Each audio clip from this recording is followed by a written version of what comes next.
Simang aqui, nós temos a Global Money Week Aruba para 2019, que está dando uma colaboração e partnership de Banco Central de Aruba e várias outras instâncias aqui na Aruba. E hoje é clausura, que hoje é o último dia do evento. Nós temos 7 stations, cada station está enfocada em tópico. Aqui nós estamos na Discover Station e nós estamos enfocados nos bilhetes de Aruba, onde nós temos security features. E assim tem vários de 6 outros stations que estão enfocados em outro tópico. O feedback de muitos está hobby bom mês. Na final do dia nós apontamos para esquibi com a experiência do dia. Arriba board para nós e o feedback nós temos está hobby bom mês. Ano passado era eigenlijk pilot project, para pilot project hobby grande. Was sobre nós vai full start com full semana e chega muito também.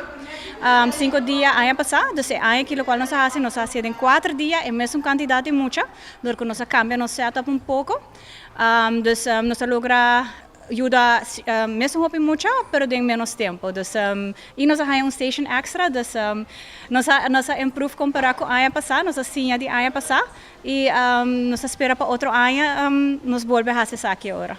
Dus se você yunang of você conhece gente com experiência em Global Money Week esse ano aqui, para você pontuar um tiki over e também pôr ênfase e um tiki focus riba o tópico aqui na casa agora. Essa aqui tá é Arubiano, o website